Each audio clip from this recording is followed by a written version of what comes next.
Welcome to the Loudest for Takeover podcast. Today we are going to talk about money, wealth, abundance, because we as artists and creatives, it is a real thing that we have to face. Irregularity in our income, sometimes not knowing when the next gig is coming. There could be money anxiety, and sometimes we really live in abundance. So let's talk about all these things with somebody who is a coach. She's a feminine liberation and leadership coach. She's an international best-selling author. She also says that you can't think your way to more love, joy, abundance, and success. She says that the key to unlock the door to more is the intelligence and coherence of your embodiment practice. She is the founder of Dance Manifestations. She is actually coming back on this podcast for a second time. Please welcome Lisy Butterfly. Hi, Lisy. How are you doing today? Hello, Cindy. I'm doing great. And you? I'm really good. I'm really excited to talk to you today. And I really want to unlock my full potential when it comes to money and abundance. Well, we love that. Yes, let's dive into it. Before, because some people might not have listened to our first episode together, can you just give us a summary about what you do, who you coach, and what your coaching business is about? Yes, with pleasure. So, welcome everyone if you're tuning back in. So, my work is all about embodiment. So, it's all connected to somatic intelligence, the somatic practices. I'm a former performer. So I've been in the dance industry for quite a few years, almost a decade. And from the places that I've been and the things that I've seen through my practice as an artist, I have transitioned into becoming a coach because there was just a deeper calling in my soul, and I knew there was something more for me to uncover. And so now I coach women all around the world. I also work with couples and with men. In a more sporadic way. And what we do in our sessions is very much soma based. It's body based. So we connect with emotions through the body. We release things. We call in new dreams, big visions. I work with visionaries, creatives, passionates, people who truly feel like they have a big calling in their heart and they desire to just have someone by their side who can cheer them on, support them, but also unlock higher levels of power and performance. So you're coaching leaders, you're coaching people to achieve their big dreams, also independent business owners, entrepreneurs, artists. So when it comes to your coaching in regards to wealth, abundance, and money, I saw on your website that you said you want your clients to have new wealthy realities. What does it mean to live a wealthy reality? What is it actually? I love that question because it truly is a whole positioning to even just claim that path for ourselves. Really looking, I really love to look into the historical evolution of humanity and where we are positioned today. And what I've come to see through my body of work as well is that very often we get entangled in survival mechanisms with money. I mean, money will bring up all of our survival mechanisms. It is one of the topics, if you want to know which kinds of survival mechanics you're going to be entrapped in, look at the way money makes you feel. And from that feeling base, that is really the place where I know, okay, how are we feeling with money?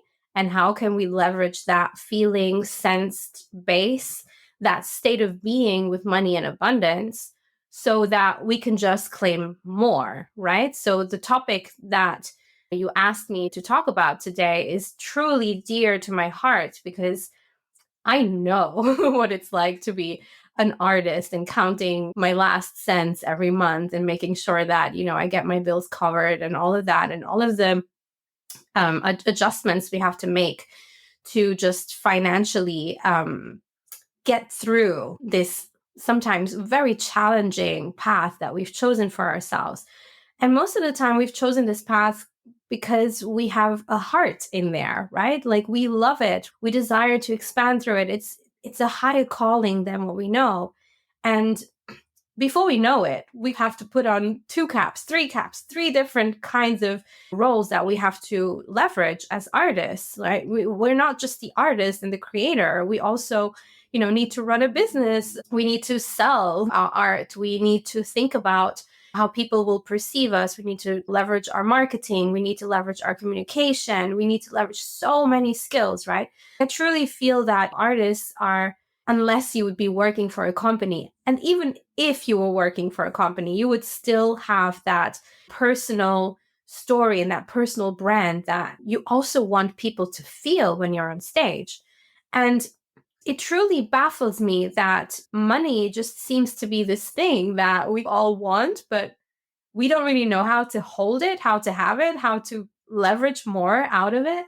And to me, a wealthy reality really is a reality where we are completely lucid that money is a part of this human making of ourselves, right? And it hasn't been long that, especially women, have not been seen as private property, right? But they could actually buy assets. They could, invest. They could even open a bank account. We don't need to go back that far in history. It's maybe about the 70s or 80s where most countries started to shift. And then if you're looking into the developing countries, that's going to be even later, right? So, especially in that experience of being a woman artist or a feminine artist, and of course, this is totally not gender based. We will all go through some kinds of ebbs and flows. But what I've come to see is that women cancel themselves out of the wealth game so quickly. We're so quick to just go, oh, no, it's okay. You can just pay me this much. And I've seen this in myself. And even like making asserted conversations around money and negotiating salaries and pays and the way that I desire to be paid for the value that I offer as an artist. It's a huge curveball for, artists especially when they're coming out of, fresh out of school with their passion and heart on fire. They just want to expand and expel themselves into just being able to even just show their art just seems to be such a privilege.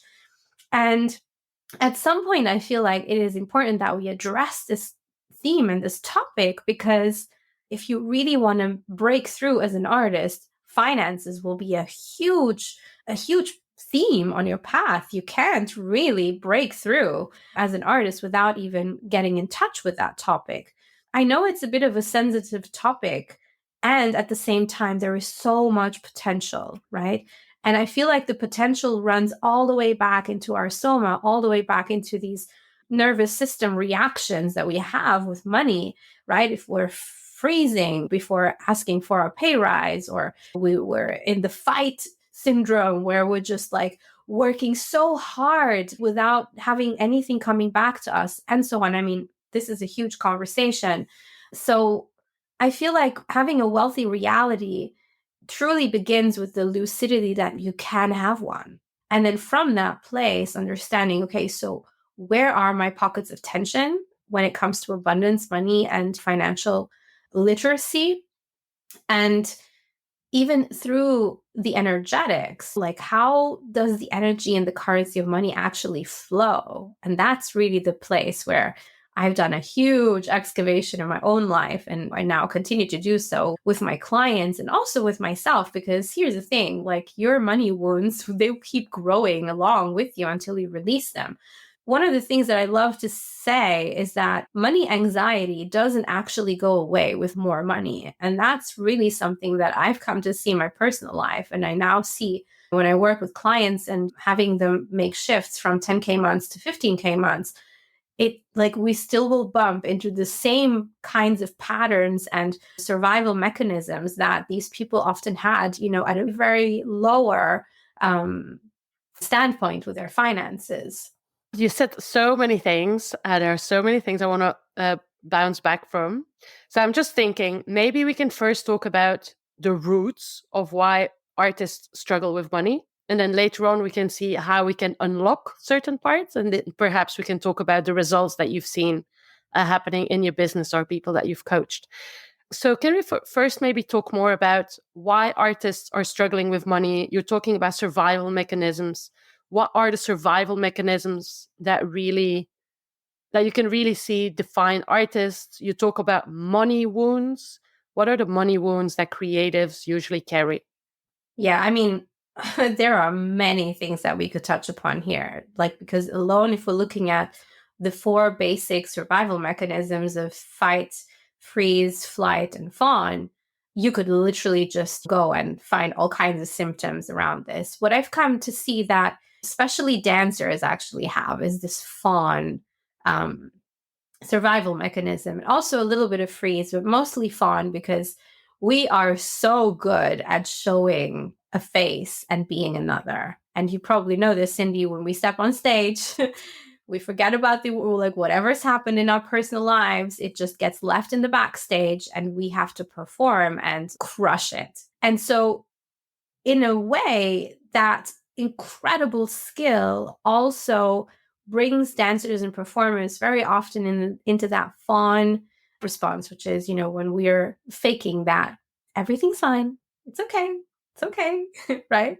And so it's like, I've seen this happen in my own life where people would literally pay me, I think at the time was like £20 an hour to just teach a bunch of kids in an after school club.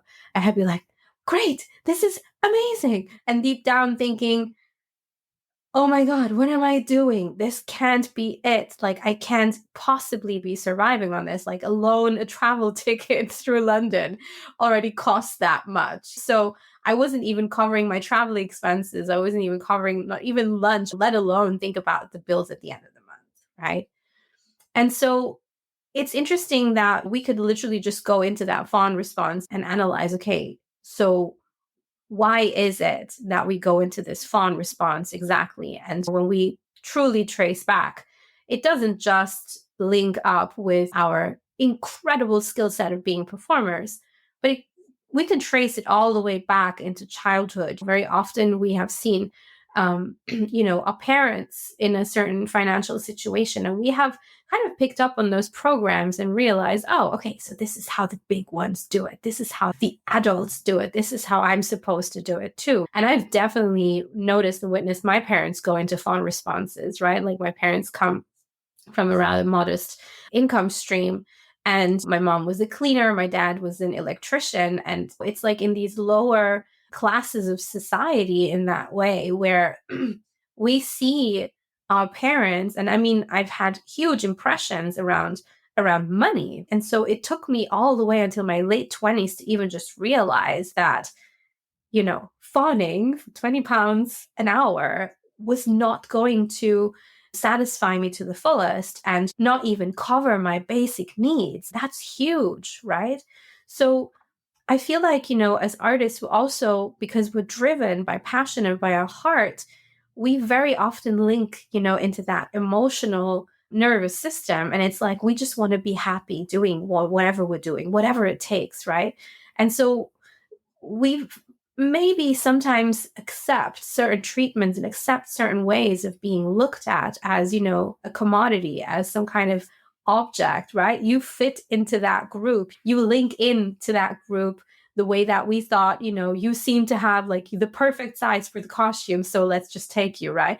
And you just feel like, oh my gosh, this is amazing, right? But then when you actually get to the end of the month, you're like, oh, this is terrible, right? I'm going to have to, work extra hours at the shop or on your side hustles that most artists find. And so I feel like it's important that we just, even, especially to the younger generation, start to communicate a different way of being with money and a different way of, even if it's just to ask, okay, so instead of £20, is it possible to maybe go up to 25? Because I need to cover my expenses. If I look at the end of my bills, it's like at the end of the month with my bills and all of that, right? I think it is important that we truly empower young generations of artists to have incredible conversations around money and to really include that into your life and into who you are as a human person, a human being.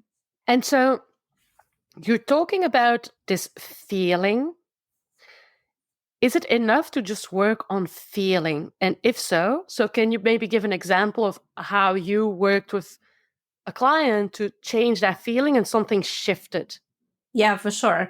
I'm going to go back to one of the performers that I used to work with.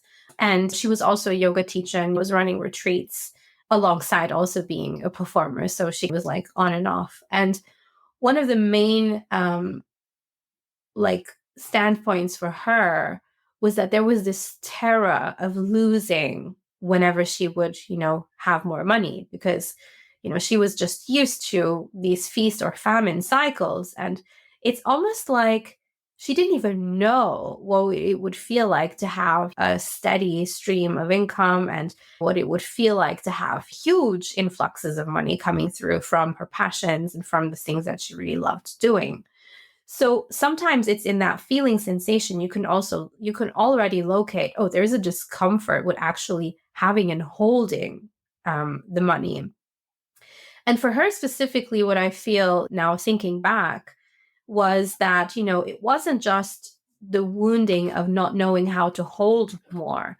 It was also the wounding of this stress response cycle that she lived in, because you really have to look at, the nervous system literally going, oh my gosh, feast, it's payday, like euphoria, spending, you can have whatever you want. And then all of a sudden you go back into famine, and it's like constriction, I can't have it, oh my gosh, oh my gosh. So it was a whole journey to even just train her nervous system into steady coherence, right? It's okay, there's a lot of money. In the beginning, we had to kind of neutralize that before we could actually feel peace and joy around this. So very often when I work with clients, it's really about going in and feeling the sensations in the body, actually locating, okay, so where does that euphoria take you when it comes up? It's like, oh, it's around my chest, it's around my heart, of course, right? Upper energy centers. What happens when you see that all of a sudden there's no more money in your account, and you have 3 more bills that still need to be cleared this month? What happens? Where in your body is that located? Oh, it's in my belly. Like I literally feel my stomach like drop down, almost like down into my feet, right? So it's like the lower energy centers. So I know I can locate, okay, lower energy centers, that's survival. So in the beginning, it's about just locating where that sensation is in the body. Then, of course, in the work that I do, we usually tether it back to a memory, or, and very often what is the most incredible in this is when we really follow and meticulously track where the body is guiding us. It will very often guide us into a memory that was not even consciously aware of. And this is what I love about this work, is that we can really work with the subtle body, we can work with the unconscious, we can really go and sink down into the timeline and uproot that pain point that was there and clear it, I would say, for good, right? Because clearly this client went from feast and famine cycles to having consistent 8K, 10K months. A year after we worked together, she sold out her retreat for the first time ever. It was incredible. And this was someone who was very stressed around money. So I feel like there is a place where it's through the soma that we find the keys, but the keys are not what you think it is, which is why I say you can't think your way to more money alone. I mean, the mindset is important, but that's not always where the solution lies. The solution truly lies in your nervous system regulation and in bringing yourself back into coherence over. And then, of course, the rest of the work is just practicing, meeting your different abundance levels, meeting your lower abundance levels. Like, how much money can't you think making less than, right? Because we have upper money ceilings, but we also have lower like money platforms where we can't think going below that. And so it's really about like titrating and like slowly trying to lift the ceiling and seeing, okay, what's the nervous response in the body? And, also dropping the platform, because like it's important that we also know how to maybe work with bigger investments where we have to get a mortgage or ask for a loan or ask for funding that maybe we have to give back. Or so it's like funding, we have a lot of money, but we can't really use it for ourselves. So there's so many different avenues through which artists come in touch with money. So it's important to look at that, span of frameworks and see, okay, So, how do I deal with my everyday bills? Do I always feel anxiety and tension around money on a daily basis? Because you may not like to hear this, but this will naturally have an impact on the way that you create, because a nervous system that is constantly in stress and in survival mode just, finds it very hard to really tap into that juicy power of creation. So, in a way, our wellness and well-being and our wealth are deeply connected to our creativity as artists too. Yeah. You talked about so many powerful things like the upper money ceiling. And I feel we often try to think our way through to elevate that one, but we very rarely think about working on about this lower money ceiling, which is actually this is my reality is not going to go lower than that ever again. Or obviously, you're talking about these thoughts and feelings actually having an energetic place that we can actually locate in the body. And your work is really about unlocking that, like seeing where it is and then unlocking that so that there is more space for flow. So the first, because I have two questions. You talk about creativity being linked to how we position ourselves with wealth. Can you tell us more about that side of things? And then can you also tell us a bit more about how you unlock it in the body? Do you only use dance manifestation, or are there other embodiment coaching methods, principles that you also use to unlock whatever is stuck? Absolutely. I love that you brought that one back, because there was something that I was thinking about, which is this broke artist syndrome that I feel is totally linked with that. It's like, in the collective, it's almost like we created this idolization of, if you think of artists like Van Gogh, for example, right? It's, oh, yeah, poor him. He never made it through his life. Also, like consciously and subconsciously have taken on these wounds. I mean, I know I definitely had that, like even just hearing from everyone, oh my gosh, you're going to go study dance. How are you going to make it? Dancers usually don't make money. What's going to happen? And even my teachers, like teachers that I had in my upbringing, like, always like this money struggle, right? Like struggling with abundance and not being able to almost like cater for it, survive, alone. And it's, oh, you have to find the harbor of some kind of like abundant, generous mercenary so that you can survive, right? I'm exaggerated, but I feel like there is something where that is still very active in our subconscious collective mind. And studies have actually shown that, our subconscious is literally tethered like a network. They've done studies on societies and the way that, we link with each other. And actually, the way that we link with each other isn't with even just what we say. It's that our nervous systems actually create signals of like an electromagnetic resonance fields around us, where we literally will sync up, and the strongest nervous system will win over. So if you are constantly being bombarded with programming, and even especially as dancers and performers and creatives, so very often connected with a lot of people, right? Like you go into dance class, you have at least 50 people there. You go into an audition, sometimes it's like hundreds and hundreds of people standing in line, and everyone is like syncing up in that experience. And I feel like dancers especially are so like they have such sensitive nervous systems, because we literally are like sponges. We want to literally draw everything in and metabolize it through our body and then bring it back out as expression. But I feel like in that process, we can also pick up energetically. We can pick up on people's mindsets around money. We can pick up on their mindsets around relationships, and so on and so on. So this broke artist archetype is very much running rampant. And it doesn't matter. Like, even if you have, like, I've spoken to artists who were highly successful in their fields, like, dancers from LA, and even, like painters and sculptors who would literally be on highly impactful international events, making so much money. And always this thing of, oh my gosh, I don't know how I'm going to pay for my luxurious VIP limo to take me to this event. Like, that framework, that state of being doesn't change with more money. And I just really want to make this clear here, because it's not because you have more money that you necessarily are abundant. And so that in itself interlinks with all of the artists and the way that we have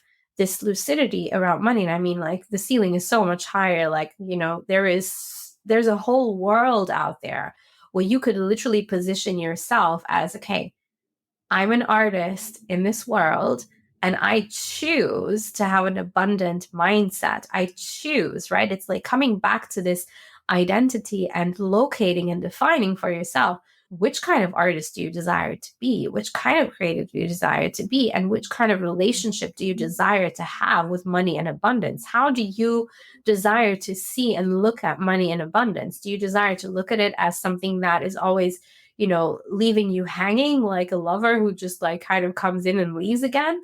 Or are you desiring to really look at this as, your best friend and coming in the highest and most opportune ways, and even in the most unexpected ways, right? You will literally make yourself available to receive money at the highest level, and also to leverage and become a highly astute leader and, chaperone with money. The second question was related to how you then embody all of that. Because, for example, like rebouncing of what you just said, yeah, you were talking about the collective mind is not just our own mindset. We are actually connected so much to the collective mind. And I'm like thinking, oh gosh, I need to really cleanse myself, like have a bit of a cleansing ritual, which we do as actors, at the end of the day, when we play a role, you have some sort of physical cleansing, not to stay in character, for example. You're talking about our relationship with money can be a choice. How am I going to date money here? Is it a relationship where money is going to stay energetically? Am I going to receive? But so how do you anchor it in the body? How do you really not just think about it? How do you anchor it? I love this because, and here's where I also want to go, is even though the broke artist seems to be like the archetype that we, kind of could connect with the most because that's what we generally see. If you also look at artists, you will see, like in art history, you will also see that there were many artists and creatives who were highly astute with money, right? If you look at Monet and even, Picasso, I was just studying some of his biography recently. They were incredible businessmen. Like even Diaghilev, like the Russian ballets, like he was an incredible businessman. He had this capacity to bring in all of his artists, all of his people, like all of the funding. He was a super intelligent communicator and ambassador for his brand in terms of marketing. He probably was a pioneer, right?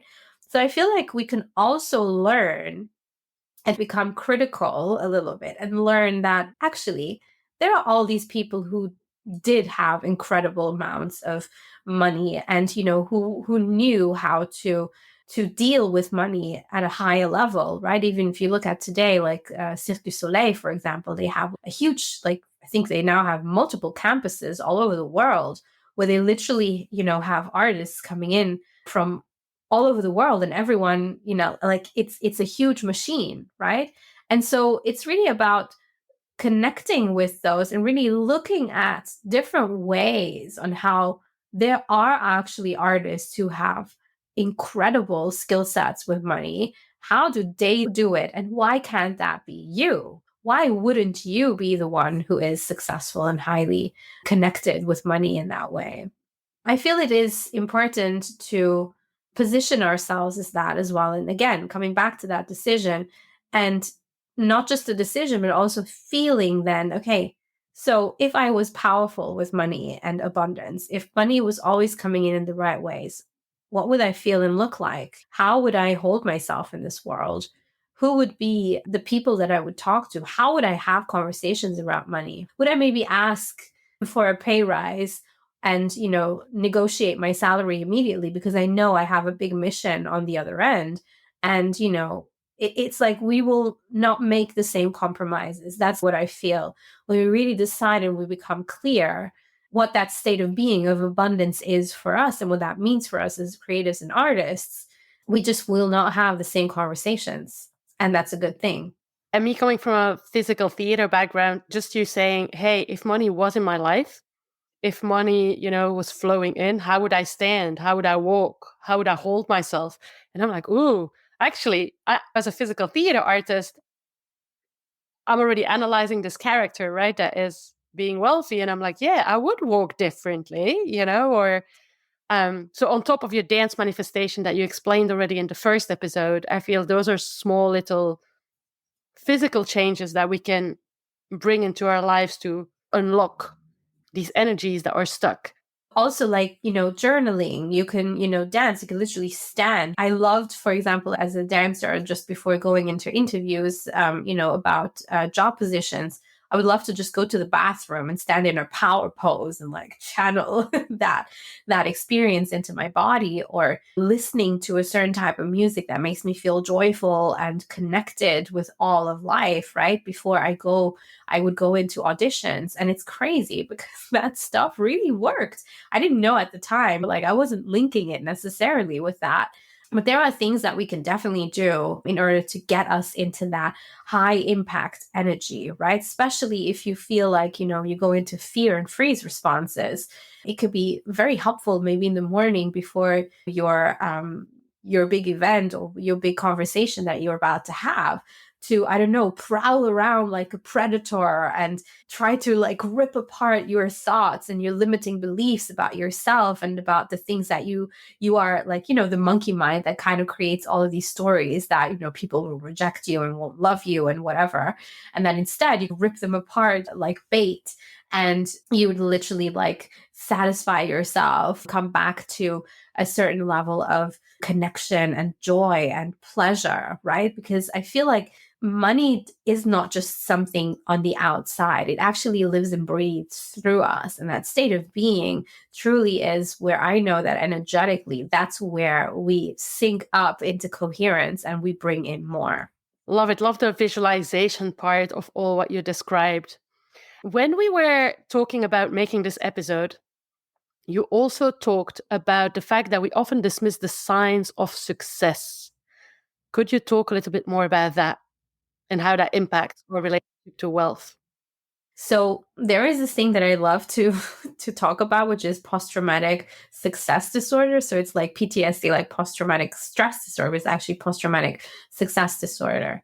And so what I know to be true is that very often when we start to bring in the thing we really desire, it's almost like we have the BOGOs coming out and trying to just dismiss what we've just done or even sabotage what we've just done. I know that I've done this for sure, where I had incredible opportunities coming to me, and literally I'd be like, okay, yeah, I'm going to do it. And then the next day I was like, oh my gosh, I can't do it.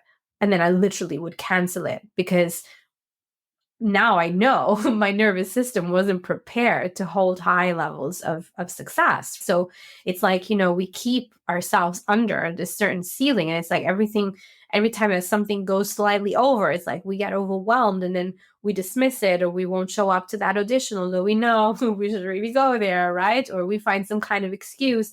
Well, I've got work that day, so I can't really cancel work because da da da. When actually, no, you're just nervous about actually receiving exactly what you want. And, other things that, I've seen, for example, again, coming back to the client, that I talked about before, like the first time she landed 7.5K, she didn't even count her money, like if I had not asked her, so how much did you actually make in the end, right? She was just talking about, well, and this client, but how much did you actually make? Like the fact that we're not even clear about the money that's coming in and going out, that's, a level of post-traumatic success disorder, because we won't even give ourselves credit for the thing we actually achieved, right? And that's, again, coming back to how we so quickly cancel ourselves out, of the high money game. But I feel it's so important to acknowledge even the tiniest steps and to really acknowledge them as, I am safer with money. Every single day, I'm safer and safer with abundance. I'm allowing things to come touch me. And look, this month I received fill in the blank, right? And I feel like money and abundance, that currency, that energetic currency, loves transparency. right? It loves the transparency that comes through the clarity of your coherent state of being. And it loves to be acknowledged, right? So we have two different ways, like two different qualities of money. We have the masculine kind of money and we have the feminine kind of money, right? I don't know if we have time to go into this, but just very shortly, like the masculine framework of money is the money that takes care of the bills. It's the money that gives you anchoring, that gives you stability, that gives you that sensation of I am safe in this world, I get to survive in this world, and I have more than enough, right? The feminine kind of money, so I think last time we were talking about the bed of the ocean, and the feminine being the ocean and the water. So the feminine kind of money is money that really comes from pure pleasure, pure joy. And I feel like artists, we are so good at doing these two. I know for sure that the money that was coming in, for example, from my side hustles, that was masculine money, right? It wasn't dirty. Like for so long, I always would dismiss that kind of money because it's, oh my gosh, yeah, I'm making that money, but it's not really, coming from my passion. So I had this strange knee-jerk reaction with that kind of money. Although, well, wait, like now that I'm looking at it, and if we remove the judgment over that, it's no, that was masculine money. That was the money that was keeping me safe and anchored and grounded and making sure that I could, buy my dance classes every week and that I could, pay for all the things that I needed. And then there was the magic money, which is, the I don't know, the tips that you would get from going out into performances, or you would make money from your passion. That's like feminine energy money. And so you can also change this quality, right? You could literally be making through that stream of feminine, of the creative, the passion, the love, the thing you enjoy, and literally go, okay, I'm making this incredible magic honey money, like that juicy sweet that feels so good, right? And I am now choosing to transcend it into masculine money that offers me an anchor stability for me. And then the other way around, right? Side hustle, or, the money that comes in through the teaching jobs and the things that you're doing because, you just need to cover your bills, and literally turn it into magic money, like feminine money and creative money by, I don't know, buying a new microphone or whatever that is, a new camera, right? So you can literally manage and start to realize that all of these types of money streams have different qualities to them. And acknowledging that is so, so fun. You also talked about having money, holding it, and leveraging it. Is there anything that you would like to add to what you've already said about those three layers? Having it, holding it, and leveraging it. And if there's anything different in terms of the energetic flowing behind it. Yeah, for sure. There is definitely a difference. The having of money is linked to just understanding that you do actually have it. It's the money that's sitting in your bank account, it's the money that you're invoicing people for. That's the having of money, right? Then we also have the circulation of money. Like I didn't talk about that, but it's like, how money flows in and out, right? Which kind of quality that has. The keeping of money is really the place where you have this awareness that there is money that you you like you receive it, it goes, right, and then there's some amount that you keep, you hold, right? You keep it, it's on the side, it's always there. And so what I've come to see is a very interesting link between actually holding money in your field, because we are very quick to getting rid of money. And I'm working through this exact wound right now with another client. She's not a creative, but it works the same way. Is that we've noticed that every time that she does have the money, it's like she will always make sure she spends this as quickly as possible. And it didn't come from a place of lucidity and consciousness all the way until now. So imagine this woman is now in her 40s.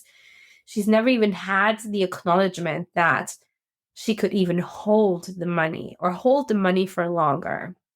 And it's really like now we're playing this game of how many more days can she hold the money before she actually clears a bill or before she spends it immediately, right? So we're practicing things like she really desires to buy, this new pair of shoes. And then instead of buying it straight when she goes to the shop, can she just look at the shoes, enjoy that she desires these shoes, not buy them that day, and wait maybe until a week later or 2 weeks later and see, and check in. Do I still desire it? Does it still feel in alignment with who I desire to be in my, next level of life?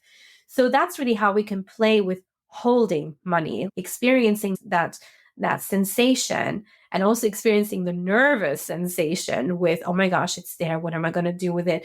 And literally like having her sit on her hands so she doesn't spend it immediately, but she just gives herself that grace of literally being able to look at the money sitting in her bank account and enjoying it sitting there and imagining all of the possibilities of how she could possibly, spend it, and even keep it, right? Is there an amount that maybe she desires to keep every month, right?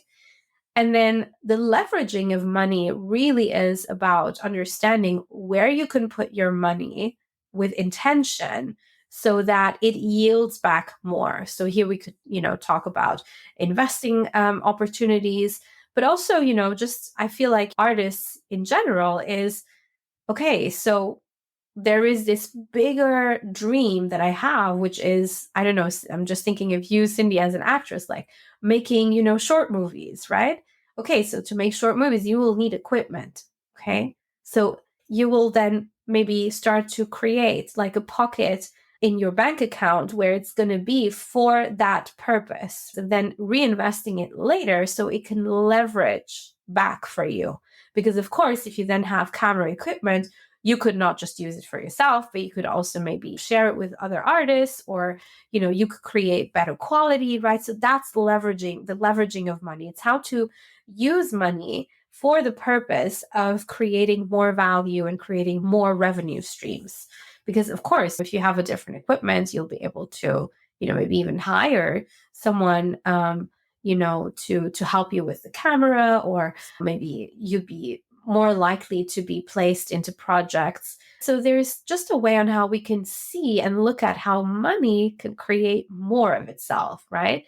And I specifically love to use the magic kind of money, like that feminine money, and to put it into that masculine framework of I'm holding it. This is my safety. This is what will create stability and safety. And it's like this big king energy, right? That I love to talk about, and use that kind of money to then invest to create more magic money. So it's like really looking at money as a currency and looking at money as something that desires to circulate, and that you are kind of like this, domineering goddess or god, literally saying, okay, this much over there, this much over here, and oh, this feels good. Okay, let me wait a few more days. Let me feel into it. How does that feel? Oh, I'm feeling a bit tense around that. Okay, it's okay. Breathe. I'm safe. I'm safe. I'm so good with money, right? And you just like really start to feel a whole, it's like a whole new relationship that you're building.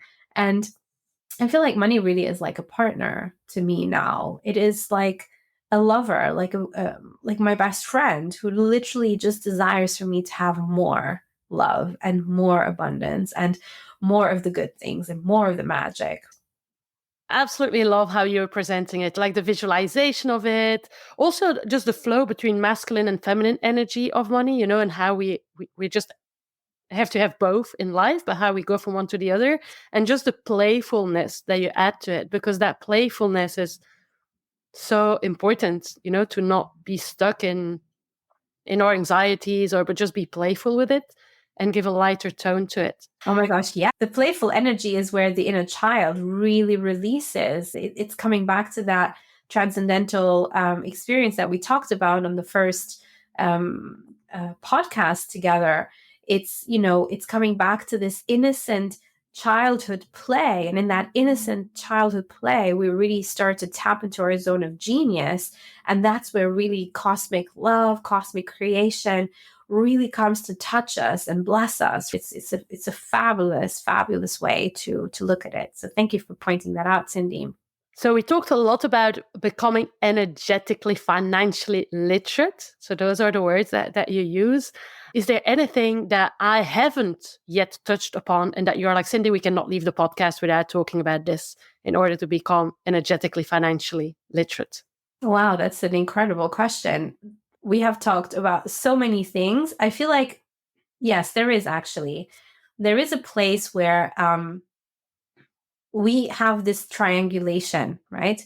And so I really love to look at this, like the triangulation aspects of me with myself, me with the community, and community, society, and me with the higher power, with God, with creative life force, with the big muse in the sky going in, sprinkling her magic. And I feel like money is an integral part of this. And so when we start to really work on that synergy between me and myself, how I deal with money, how I desire to position myself with money, how this really creates a ripple effect into the collective. And I feel like, like I want to liberate as many women and creatives on the planet as possible, where we could literally become like little radio signaling towers all across the globe and create this energetically coherent state of being and having more power with money. Because coming back to the nervous system regulation and how our nervous systems calibrate with one another is that really to challenge yourself as an artist, that when you see, a friend, a sister, a colleague, like literally coming to you with that framework of abundance and money, to question it and to not even say a word, but to trust that you've got yourself. Even listening to the stories and, oh my gosh, like I'm so broke again, and all the things that you probably hear on a daily basis. And to really look for how interesting, isn't that interesting? This person is having this experience with money, and literally sending love and compassion, but also, I don't have to hold this. I don't have to accept this as mine. And I feel like that's really, coming back to that powerful identity that you are the source of power. And so to trust that by you being in your source of power, that people will ultimately click with that. They will understand it. Some people may, not really understand it, and that's fine. But that you just become this beacon of abundant literacy and energetic literacy on the planet, because we truly need more of that. And to understand also that there is a much bigger force field holding us right now. As a collective, I don't think it is a hazard that we all incarnated right here on the planet at this exact moment in time, where literally the world is in shatters in so many ways, but there's also so much creativity that is possible. And I feel like we can really energetically position ourselves into that. Okay, no, we are the place of power. We are the source of expression. We are here, because we have a massive mission, and, we're pioneers in our own ways. And to really own that you truly have this desire in your heart. And by the way, we don't get to choose our desires. Our desires just are. And that's really the beautiful place. And that your desire to be an abundant artist is right and rightful, and it belongs to you. It is your birthright to experience yourself as that, even if your reality is not a match to that yet, but to decide that you get to have that experience with yourself, and you get to go on this playful adventure to explore. So what else is possible? Like, how can I be the one breaking through this pattern, as an artist, as a human being on the planet with this big mission? How can I be almost like a glitch in the matrix, like a glitch in the system, where it wasn't like I was not supposed to be abundant. I was not supposed to have wealth. I was not supposed to be, the one who, broke through her higher level of ceiling with success and more revenue coming in and funding. it wasn't supposed to be me, but somehow it happened. And I also want to leave the audience with like an amazing opportunity to sign in and have access to one of my favorite abundance prayers that I offer for free. You can find it in all my media. It's called the Money Queen gift box. And you will have a prayer there. And I desire for you to have access to all of that. Maybe, Cindy, we can put that in the link description as well, because I feel like it is just such a beautiful prayer. I love to write it in all of my, the first page of my journal. I will put it down. I will sometimes send it, as like a little side note whenever I'm doing donations or whenever I'm paying, for beautiful art online. I just, usually you have a little pocket, a little box where you can put a comment.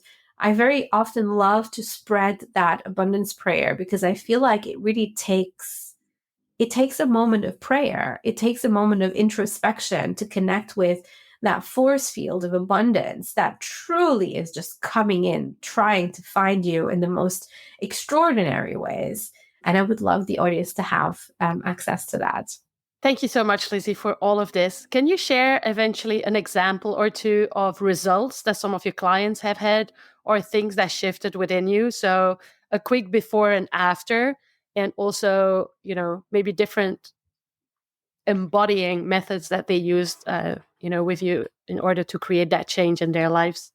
Yes, of course. So, in terms of results that people can get, I mean, I've seen women leveraging all the way, to 15K, 13K in 60 days. I've seen women becoming the sole hereditary of like fundings for like 100K. I mean, I've seen phenomenal results.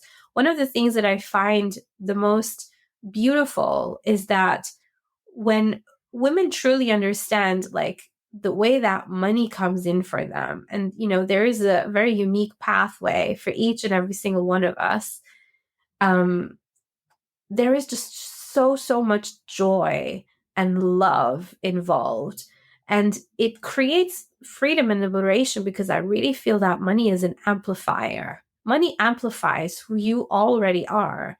And so seeing women, with big hearts, with big missions on the planet, really like touching into that level of wealth and abundance, it's a true liberation, not just because, it's amazing to make more money, but because there is just so much involved. There are so many people that these women are touching now, and who themselves will be touching, also their own communities and collectives and even generations to come. And I feel today truly is the perfect day to make a powerful commitment with yourself that you get to be this crack in the system in the most delicious way.